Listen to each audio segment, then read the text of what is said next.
What do you know? What do you know? Tell you what I know. Last week's gross revenue number in my title and description might have confused a few people, and I'm going to kind of clarify a few things. I don't normally share the gross revenue, and I think primarily because I think it does confuse people sometimes. They don't understand how you get from point A to point B. Like, I think they get hung up on the whole, well, you only get 65% at Landstar. But I am going to share some gross numbers once in a while, and I'll kind of show you something that a lot of people from the outside looking in might not really realize. So let's get to it. So just to clarify last week my gross revenue was actually $10,618.10.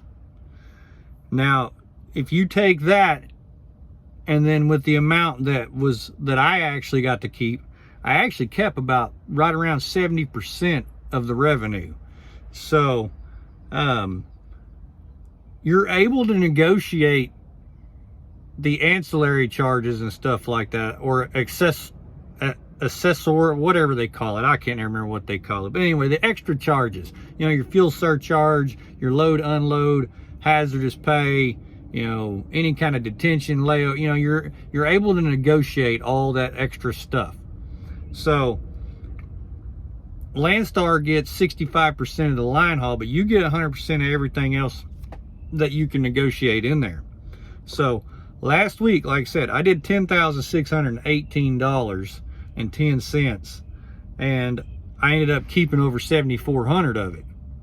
Now, out of that, that's what I got to pay my bills with. That's not what I take home to the house. You know, you still got to pay, you know, truck payment, insurance, you know, fuel, you know, all that extra stuff. You still got to pay all that out of there. So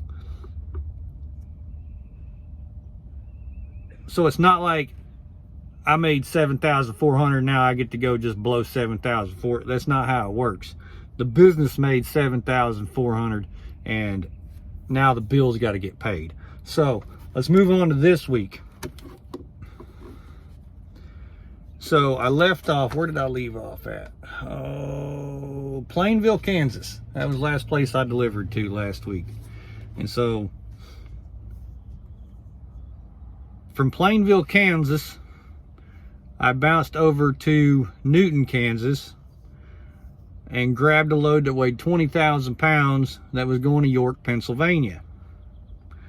Now, gross pay on that load was $3,073.03. My cut of that was $2,848.20. So you can kind of see it's not 65%.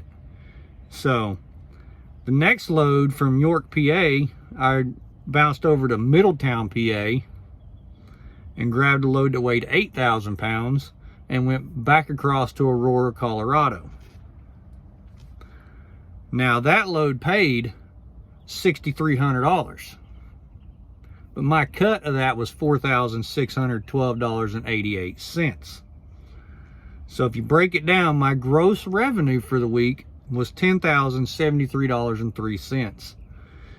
My cut ended up being $7,461.08. So I actually kept right at 74% of the revenue this week.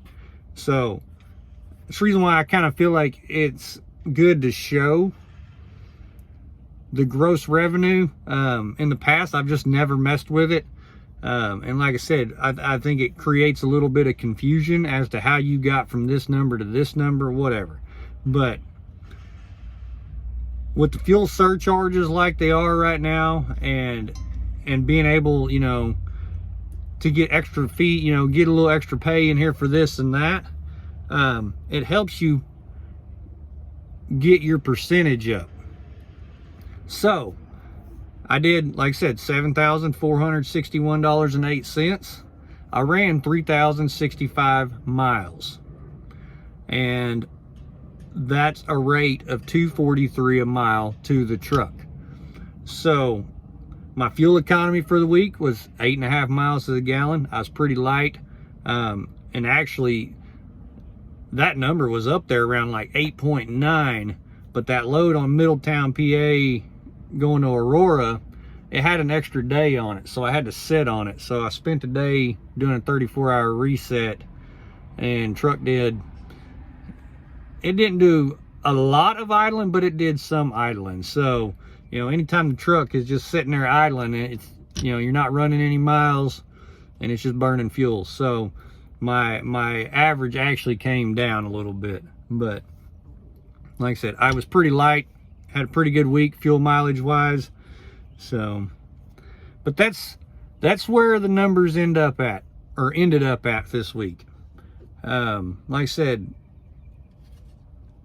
I kind of feel like sharing the gross number is kind of important so people can kind of see that it's not 65%. I think so many people get hung up on this 65%. You only get 65%. How did you know? It's not 65%. It's going to vary from one week to the next. One week it may be 68 or 69%. Another week it may be 75%. So it all depends on what you can negotiate on the back end of it. So that's where I ended up at. And as for the comment, so I had a comment last week. Somebody wanted to say something about, well, Google said you ran 2,800 miles. My